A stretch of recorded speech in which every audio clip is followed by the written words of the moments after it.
నమస్కారం. తిరుపతి జిల్లాలోనే కాదు, రాయలసీమలోనే కాదు, ఆంధ్రప్రదేశ్ రాష్ట్ర వ్యాప్తంగా పేరు ప్రఖ్యాతులుగాంచిన ఆస్టర్ నారాయణాద్రి హాస్పిటల్ ప్రజానీకానికి ఎంతో సేవ చేస్తోంది. అన్ని రకాల వైద్యాన్ని అందిస్తోంది. ఇక్కడ పనిచేస్తున్న సిబ్బంది కానీ, డాక్టర్లు కానీ పేషెంట్లతో చాలా అనువుగా, అనుకూలంగా మాట్లాడుతూ అన్ని రకాలుగా సేవలు అందిస్తున్నారు. అందులో భాగంగా ఈరోజు ఇక్కడ పనిచేస్తున్న డాక్టర్ భార్గవి గారితో ఒక 5 నిమిషాలు మాట్లాడి తల్లి బిడ్డల గురించి, అప్పుడే పుట్టిన బిడ్డల గురించి, తల్లి తీసుకోవాల్సిన జాగ్రత్తల గురించి తెలుసుకుందాం. నమస్కారం అమ్మా, డాక్టర్ భార్గవి గారు. నమస్కారం sir. Hi sir, good morning అందరికీ. నేను doctor Bhargavi, consultant obstetrician and gynaecologist at Aster Narayanadri hospital, Tirupati.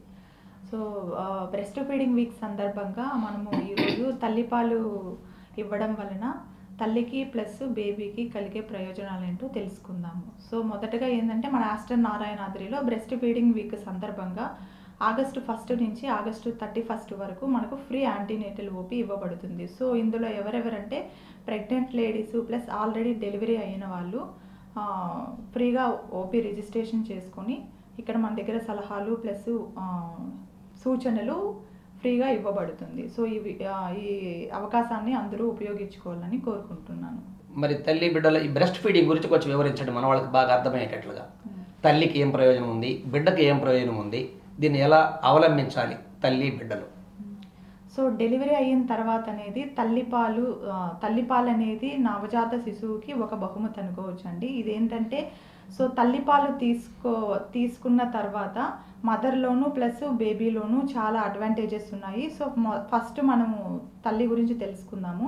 So తల్లిపాలు ఇవ్వడం వలన తల్లి ప్రయోజనాలు ఏంటంటే ఇమీడియట్గా అంటే డెలివరీ అయిన తర్వాత తల్లిపాలు త్వరగా స్టార్ట్ చేయడం వలన గర్భసంచి అనేది త్వరగా ముడుచుకుంటుంది. సో దీనివల్ల ఎక్కువ రక్తస్రావం కాకుండా ఉంటుంది. సో దీన్ని ఇంగ్లీష్లో పోస్ట్ పార్టమ్ హెమరేజ్ అంటారు. సో దీన్ని మనము ప్రివెంట్ చేయొచ్చు.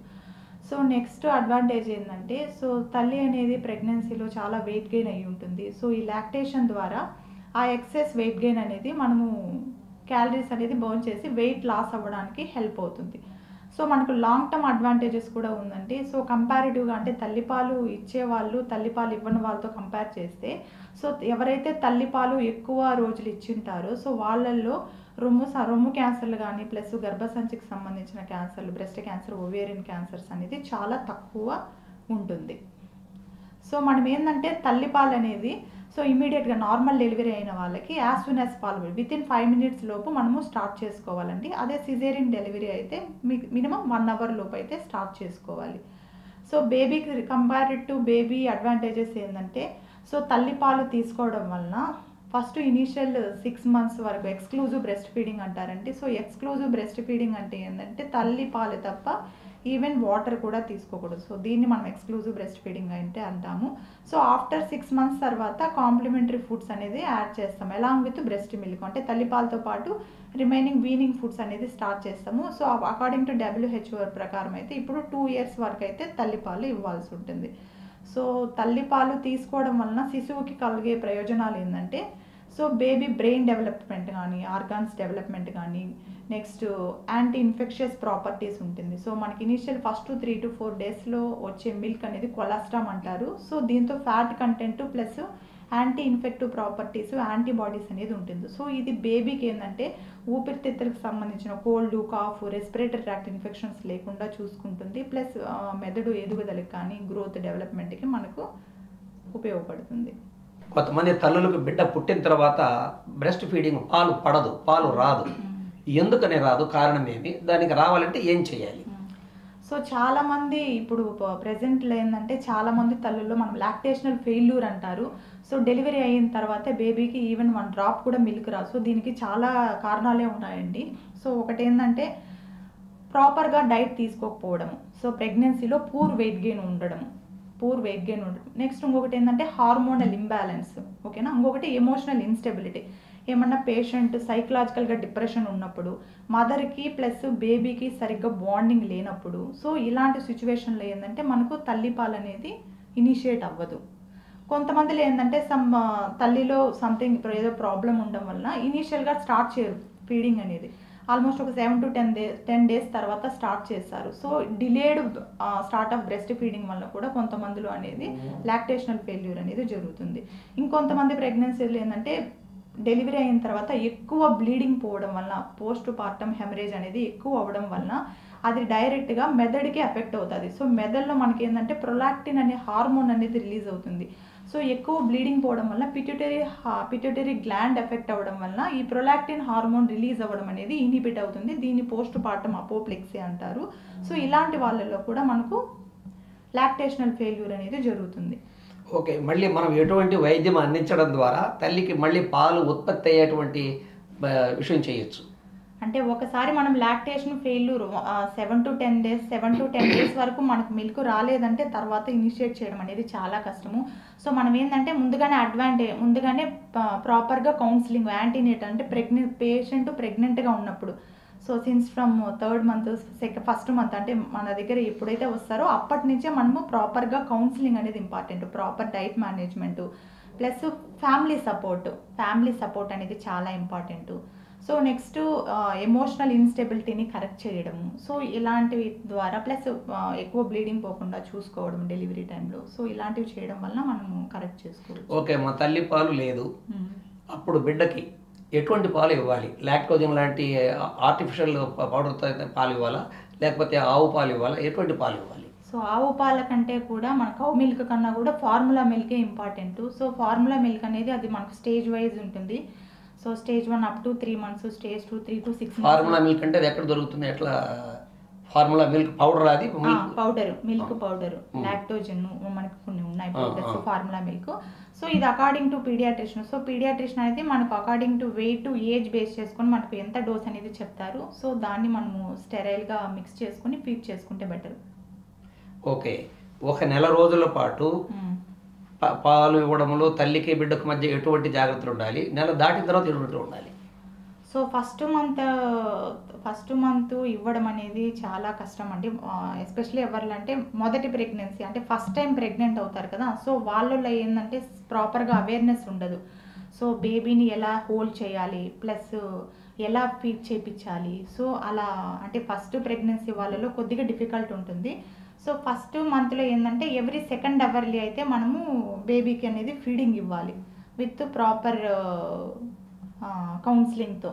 సో మన నారాయణాద్రిలో ఏంటంటే సపరేట్గా లాక్టేషనల్ కౌన్సిలర్ ఉన్నారు. సో మనకి స్టార్టింగ్ ఇమీడియట్గా ఆఫ్టర్ డెలివరీ తర్వాత వాళ్ళు with nursing trained staff plus lactational counselling వాళ్ళు ప్రాపర్ పొజిషన్ ప్లస్ ల్యాచింగ్ అంతా దగ్గరుండి చూసుకుంటారు. నేను ఇప్పుడు అదే అడగాలనుకున్నాను. తల్లి బిడ్డలకు సంబంధించి 1 నెల 2 నెలల సమయంలో ఆస్టర్ నారాయణాద్రి హాస్పిటల్లో అందుబాటులో ఉన్న వైద్యాన్ని గురించి కొంచెం వివరించండి, మనకు తెలుస్తుంది బాగా. అదే మనకు ట్రైన్డ్ స్టాఫ్ ఉన్నారు ప్లస్ 24/7 పీడియాట్రిషియన్ ఉన్నారు, నియోనెటాలజిస్ట్ ఉన్నారు, అంటే నవజాత శిశువుల స్పెషలిస్ట్ ఉన్నారు, లతీష్ సార్ ఉన్నారు. So 24/7 gynaecologist. మీకు ఎటువంటి ప్రాబ్లం ఉన్నా మేము సపోర్ట్ చేస్తాము. సో లాక్టేషనల్ కౌన్సిలర్ ఉన్నారు కాబట్టి వాళ్ళు ప్రతిసారి అంటే తల్లి పాలిచ్చే ప్రతిసారి లాక్టేషనల్ కౌన్సిలర్ వచ్చి అటెండ్ అయ్యి సో ప్రాపర్గా తీసుకుంటా పొజిషన్ అంతా కరెక్ట్గా ఉందా లేదా, బేబీ ల్యాచింగ్ అంటే కరెక్ట్గా చూపుతుందా లేదా, సో ఏమన్నా ఇబ్బంది ఉంటే వెంటనే క్లారిఫై చేయడం కానీ. సో బర్పింగ్ అంటే ఇమీడియట్గా మిల్క్ ఇచ్చిన తర్వాత బర్పింగ్ అనేది చేయాలి. అంటే బేబీ పాలు తీసుకునేటప్పుడు పాలతో పాటు కొంచెం గ్యాస్ కూడా లోపలికి వెళ్తుంది. సో చాలామందికి ఇది తెలియదు. ఇమీడియట్గా ఫీడింగ్ ఇచ్చిన తర్వాత చాలామంది పడుకోబెట్టేస్తారు. సో ఇది బర్పింగ్ ఇవంతా మనకు తెలియదు అనమాట. సో బర్పింగ్ ఎలా చేయాలి, సిట్టింగ్ పొజిషన్లో ఉన్నప్పుడు ఎలా చేయాలి, హోల్డ్ చేసుకుని ఎలా చేయాలి, సో అదన్నీ దగ్గరుండి చూసుకుంటున్నారు. అదే పాలు తాగిన తర్వాత భుజం మీద వేసుకుని ఇట్లా తడుతూ ఉంటారు. అవును. సో అది బర్పింగ్ ఏంటంటే బేబీ ఫీడింగ్తో పాటు అంటే పాలతో పాటు కొంచెం గ్యాస్ కూడా తీసుకుంటుంది. మనం కానీ బర్ప్ చేయకపోతే ఏమవుతుందంటే వన్స్ బేబీ స్లీప్ అంటే నిద్రపోయిన తర్వాత మనం ప్రాపర్ బర్పింగ్ లేకపోతే ఆ ఎక్సెస్ మిల్క్ అనేది బయట వామిట్ రూపంలో వచ్చేస్తుంది. ఇంకోటి ఏంటంటే బికాస్ ఈ గ్యాస్ అంతా లోపల స్టమక్ లోపల అక్యుములేట్ అయిపోవడం వల్ల సో కొద్దిగా డిస్కంఫర్ట్ ఉంటుంది వాళ్ళకి, అబ్డామినల్ డిస్కంఫర్ట్ ఉంటుందన్నమాట. సో సరిగ్గా నెక్స్ట్ ఫీడ్ అనేది సరిగ్గా తీసుకోరు. డెలివరీ టైంలో ఆరోగ్యమైన శిశువు ఎంత బరువుతో పుట్టాలి? జనరల్గా ఏ కేజీ నుంచి ఎంత కేజీల మధ్యలో ఉండాలి? So according to guide lines ప్రకారం 3 kg అయితే మనము 3 kg normal. So less than 2.5 kg ఉన్న వాళ్ళని లో బర్త్ వెయిట్ అంటారు. సో లెస్ దెన్ 2 kg ఉన్నవాడిని వెరీ లో బర్త్ వెయిట్ అని అంటారు. సో ఎక్కువ బరువు ఉండేది ఎంత అని more than 4 kg. So more than 4 kg ఉంటే మ్యాక్రోజోమియా. సో నార్మల్ వచ్చేప్పటికి 2.5 to 3.5, less than 2.5 low birth weight, more than 4 kg over weight macrosomia. మళ్ళీ బిడ్డ ఆరోగ్యంగా పెరుగుతూ ఉంది అనడానికి గుర్తుగా నెల నెల ఎన్ని కేజీల బరువు పెరగాలి అంటారు జనరల్గా? సో మనకేంటంటే ఇది తల్లి పాలు కరెక్ట్గా ఇస్తుందా లేదా అని చాలామంది తల్లులు అపోహపడుతుంటారు. అంటే నా పాలు సరిపోతుందా లేదా, బేబీ ఫ్రీక్వెంట్గా ఫీడింగ్ అడుగుతున్నారు అని చాలామందికి డౌట్ ఉంటుంది. సో బేబీకి తల్లి పాలు సరిపోతుందా లేదా, ప్రాపర్గా వెయిట్ గెయిన్ అనేది అవుతుందా లేదా అని ఎలా తెలుస్తుందంటే, తల్లిపాలు బిడ్డకి సరిపోతూ ఉంటే ప్రాపర్ అట్లీస్ట్ 6 to 8 times అనేది యూరిన్ పాస్ చేస్తూ ఉంటారు. 6 to 8 times అయితే డైపర్ అనేది మనకు సోక్ అవుతుంది. సో నెక్స్ట్ ఏంటంటే 20 to 30 grams అనేది ఎవ్రీడే వెయిట్ గెయిన్ అనేది ఉంటుంది. డైపర్ వేయడం వల్ల మనకు ఎన్నిసార్లు పోతున్నారు యూరిన్ అయితే తెలియదు ఈ రోజుల్లో. పాత రోజుల్లో అయితే డైపర్ ఉండేది కావు, ఇప్పుడు అది ఒకటి మనకు ఇబ్బంది. డైపర్ వేయడం వల్ల కొన్ని చర్మ సంబంధమైన ప్రాబ్లమ్స్ ఉంటాయని అంటున్నారు, ఏమైనా ఉన్నాయంటారా?